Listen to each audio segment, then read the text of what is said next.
Jackson time? Jackson I time. got 6:59. I've got 7 o'clock. I got 7 o'clock now. I got 7 o'clock. Geez, I'm fast. I got 7:02. No, Jesus. Well, because you're a plumber. You're Is that what it always is? pushing time ahead. Yeah, I bet the whole hour, I bet on your clock, the whole hour goes by in 30 minutes, right? 20, isn't it? Okay. All right. I do know a guy that charges, his minimum charge as a service call is 30 minutes, which I think is A lot outrageous. of people, minimum charge is $1, it's an hour. Oh, yeah. Yeah. Oh, well, if I go and work 15 minutes, I go for the hour, but his first half hour is a service call. His second hour starts after a half hour. I think that's awful. Who are our officers besides Dave and I? Is there a secretary or? Here? Yeah. I guess I could look. Yeah, why don't you look? I can't remember. Go to the town webpage. I am. Yeah, I was the newbie. I don't want to not give James the ability to be part of this. Well, I think James is the logical choice. It doesn't really say. Well, Do we have officers? why don't we get started with the first order of business is re-electing officers. And we, by our bylaws, have to do that at the first meeting of the year. Okay. I'm glad to have somebody else raise their hand to be chairman. I don't think that's going to happen. And Dave is, this might be James now, and Dave, I'm sure, would be glad to have somebody raise their hand to be vice chairman, which I'd be glad to do if If you took over the chair. that's not happening. Well, I think you have the most experience. So are there any Yeah, you're the other, do we have any other experienced guy. nominations? And nominate Frank as chairman? I nominate Dave Tuskey as vice chairman. I'll second those nominations. Excellent. Okay, all in All favor in favor? of Aye. chairman? Aye. Opposed? As chairman? Okay. Yeah, okay. Great. You know, he'll always have more experience on it. Yeah, that's You keep it that That's way. what happens. We'll keep it that way. You have more experience. I tried to convince James to consider trying to write the decision up, but that's maybe why he didn't show up. Oh, yeah, he I hear you. has to write it up because we got visitors. That's why I got to get out of here early, and it's got to be posted within 5 days. No, it's good. And You then get a volunteer? report it within No, 5 we can do 5 days. James, Hey, James. congratulations, we just elected you chairman. That's what happens when you don't show up on time. Are you the secretary or something, or Yeah. you have an official role? No. You are Okay. now. You won't be elected yet. Great. One reason, why don't I introduce myself? I'm Frank Banish, I'm the chairman of the ZBA.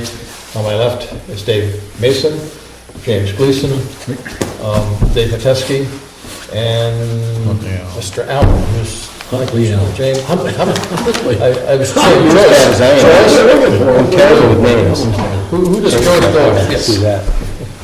And in the audience, we have, not to confuse things, another Dave Mason. Yeah, that's, I saw that. My name is Chris Flinchball. Crispin? Flinchball. I'm a Okay. friend of Dave's. I spent some time at his cabin. Okay, are you from Jackson or from No, Illinois? no, from Massachusetts.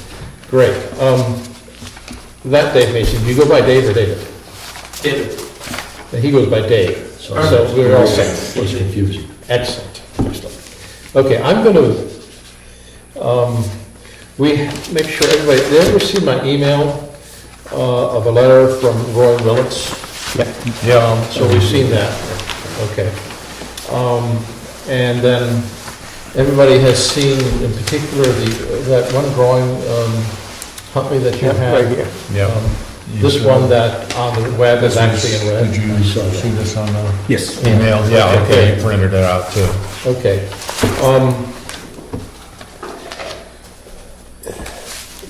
To kind of move things along, I'm going to try to summarize what I see before we even give Dave a chance to speak.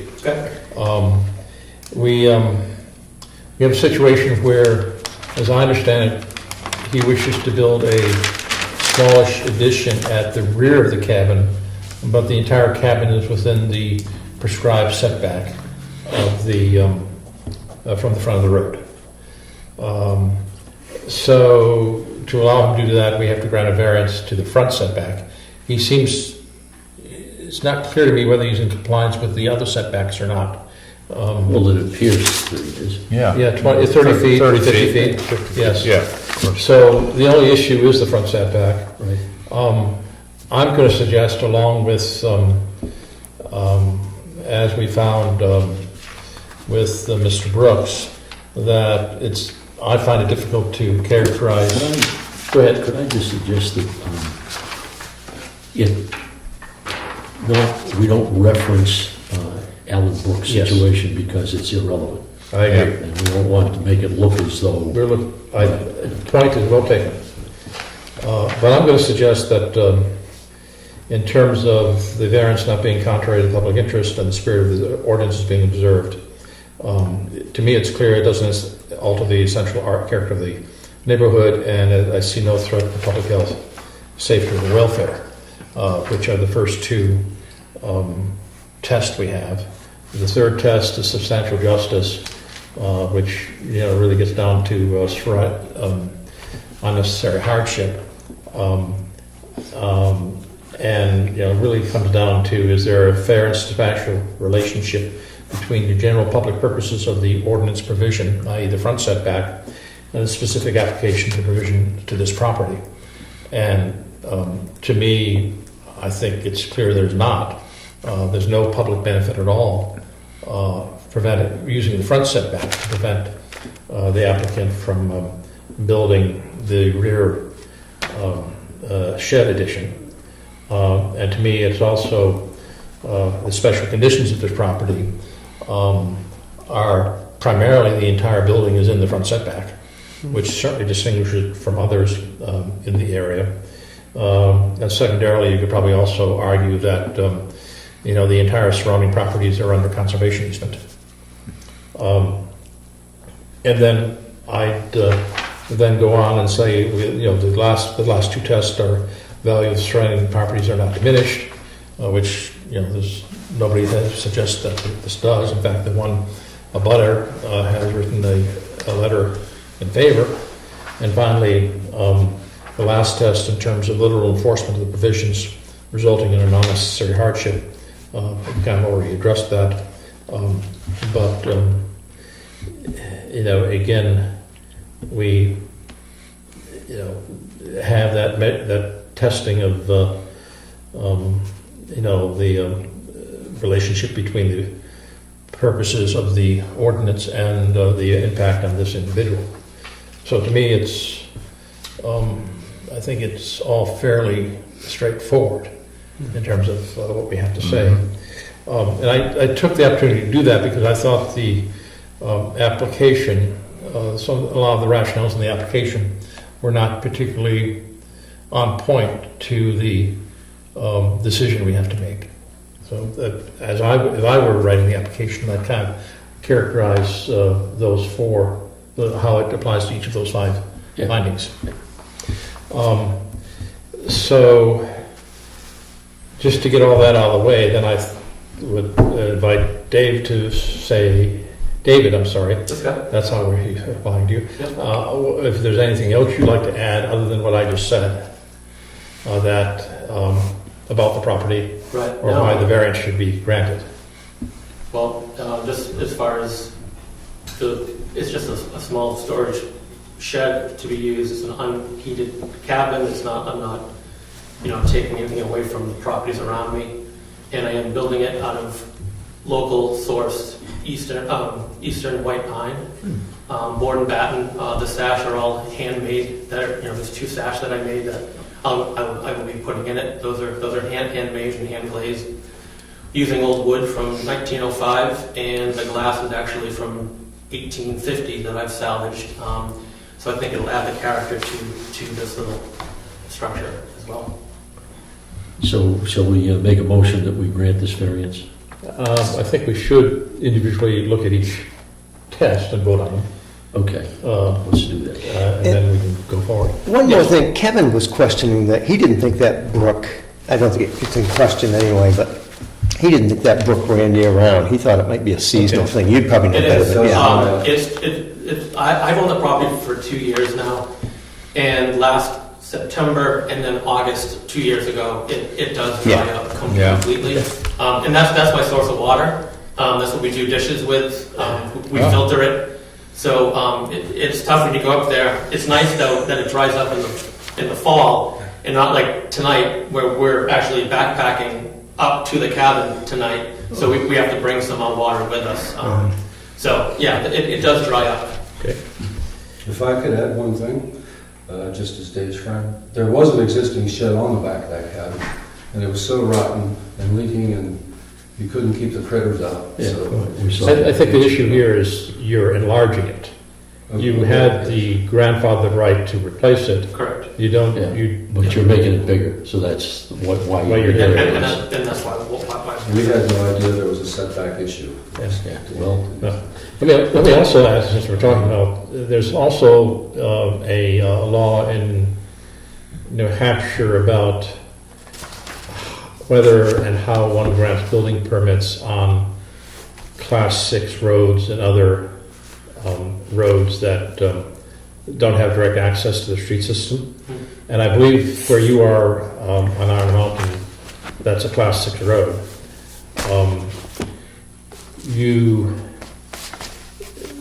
I believe that, I think generally that law only applies if you're increasing the living area of the apartment. Okay. I'm sorry, of the cabin. Okay.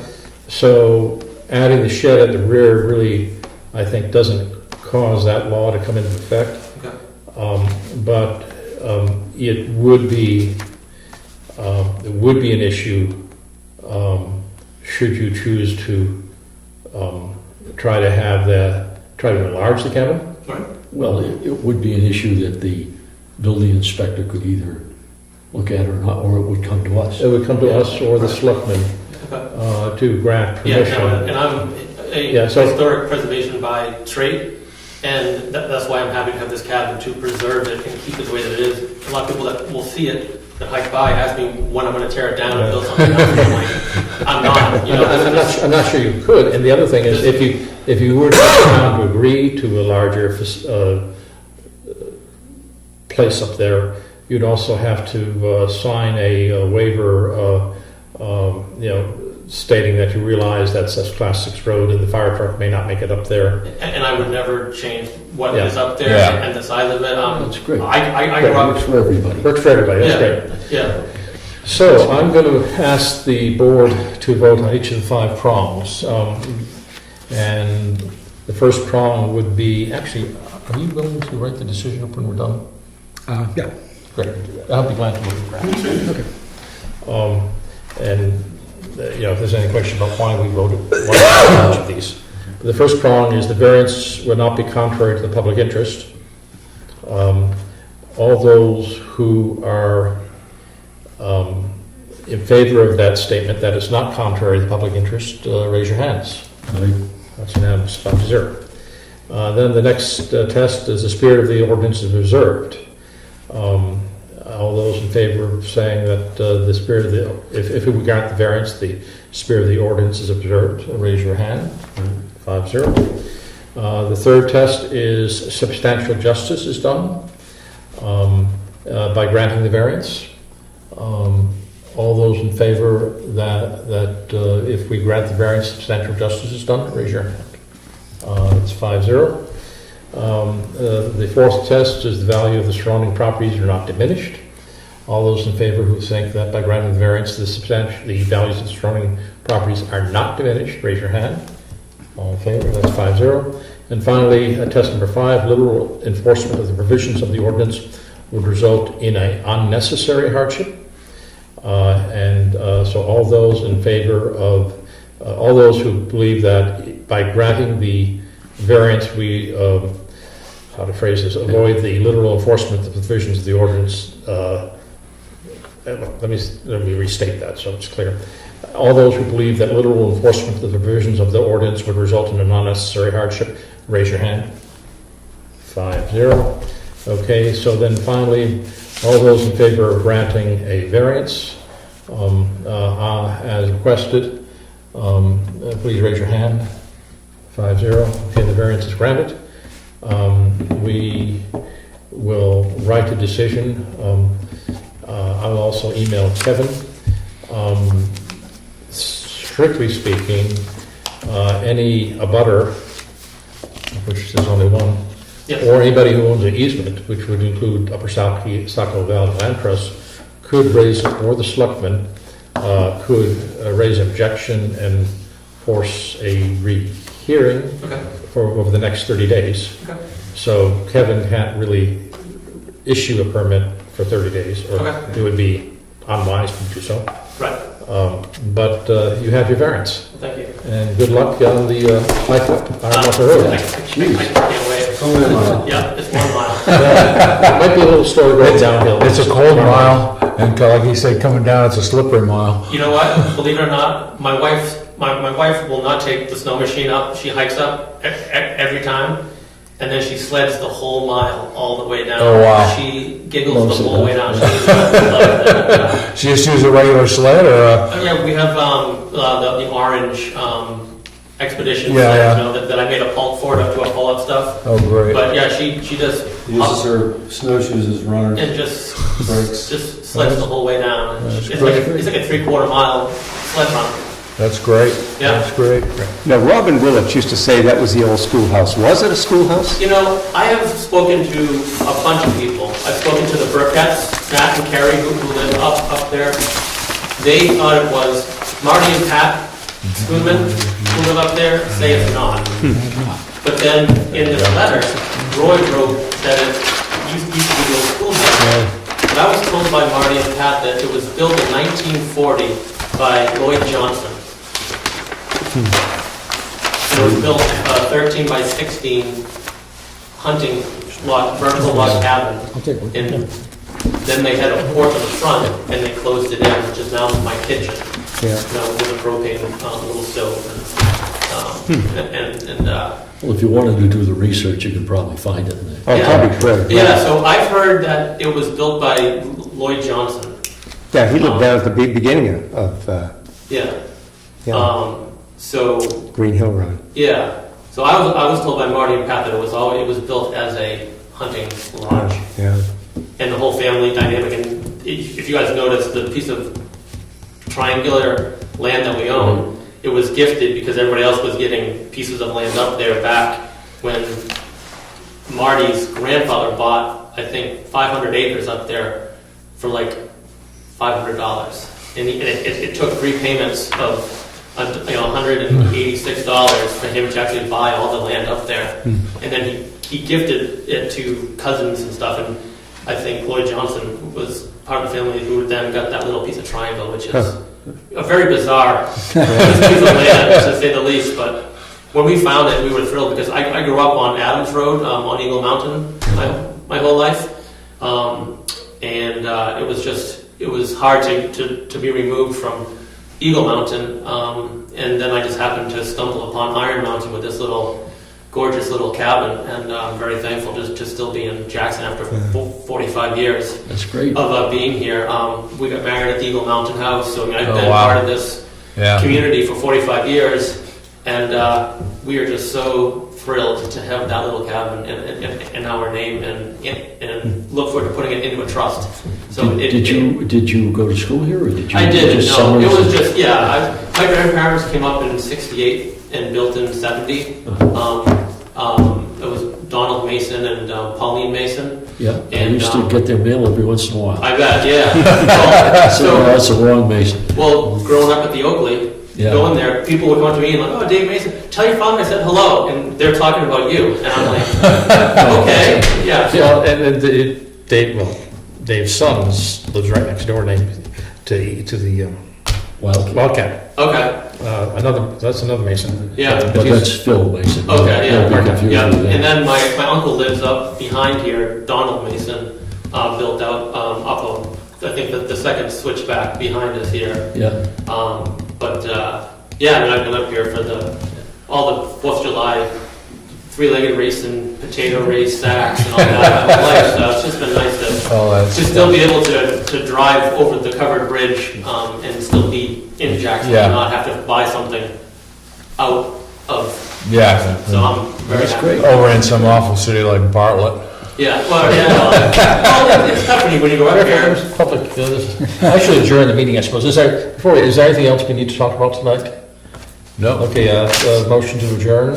So So moved. moved. All moved? Great, Yeah. meeting's over.